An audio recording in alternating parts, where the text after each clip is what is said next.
Hello guys, molweni, welcome back to my channel. Sasophezulu ethando nesithembu nkosi yami. Let's see how each and every wife calls uMusa Mseleku. Sibona uMangwabe la umbiza ngomthombeni. uMangwabe, she has never said asikaze simzwe sithi ubaba kabani okanye utata kabani, umbiza ke ngomthombeni, which is a very respectful way of calling umthombeni. I think also umthombeni comes from amathombeni akwamseleku. That's why she refers to him ukubana umthombeni. That's uMangwabe ke. Silandele ke uMayeni nkosi yami. uMayeni can be such a joker. Umbiza ngo umbhemu. I don't know what is the meaning of umbhemu nkosi yami. Cela abantu abathetha isiZulu ukubana bachasise ukubana yintoni umbhemu, yini kanye umbhemu.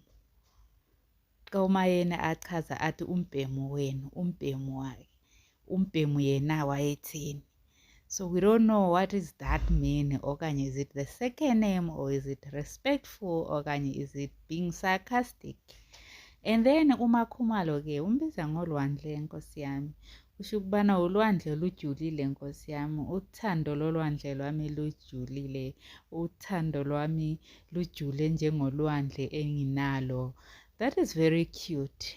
That is so cute, calling umuntu wakho ulwandle lwami. Ulwandle nkosi yami, ulwandle.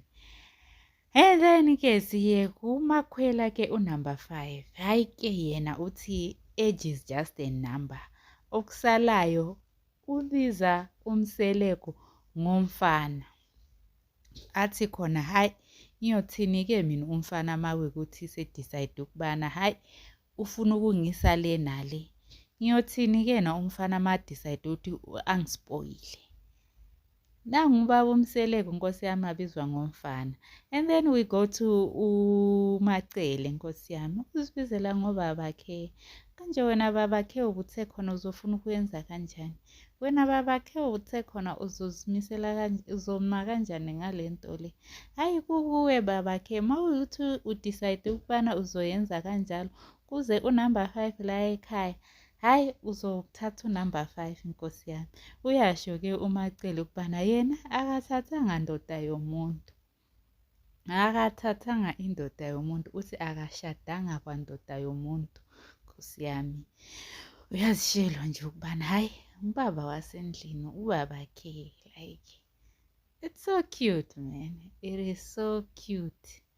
It is so cute. Out of all these names, guys, let me know, what do you guys think it's more cuter? Don't forget to like, share and subscribe.